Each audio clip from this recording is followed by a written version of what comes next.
Hello, I am Zaveri. I am presenting our work CellTranspose, a few short domain adaptation approach for cellular instance-based segmentation.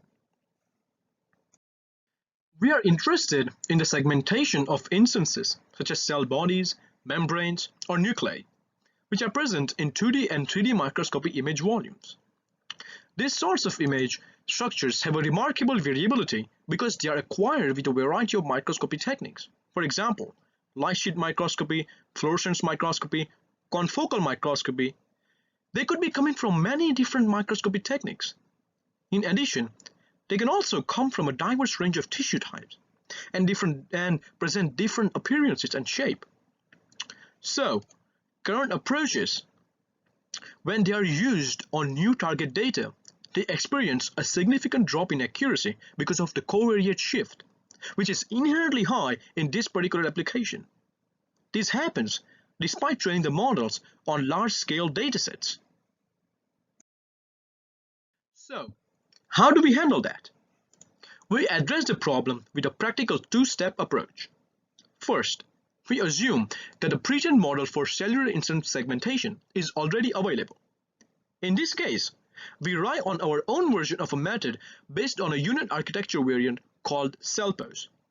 As shown in the image, CellTranspose is pre-trained on a large dataset. Once a pre-trained model is available, we can perform adaptation. For this, we use a few target data samples, usually about 3 image patches. Each patch at least contains one full cell annotated. We proceed with adapting the model to the new dataset with a training procedure. This adaptation is achieved by minimizing a loss function that contains the addition of 2 new contrastive losses.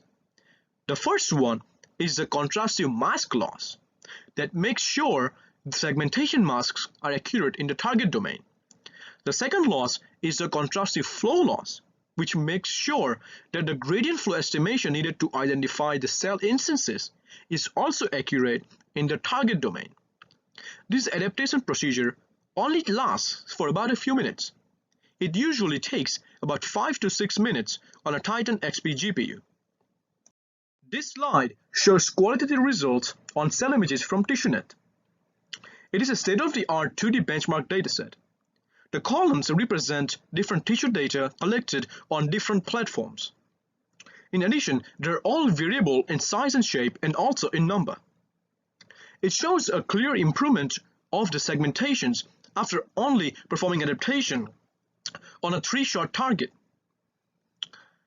As you can see, CellTranspose, the baseline model, relatively underperforms on this dataset, whereas CellTranspose is robust against the variability after performing the adaptation. This image follows the same trend. CellTranspose is applied to this 3D dataset from the Broad Institute improves upon the baseline CellTranspose. Here, it can be noted inside the red circle that CellTranspose tends to oversample. However, it is not observed in results obtained with CellTranspose. Thank you for your time and attention.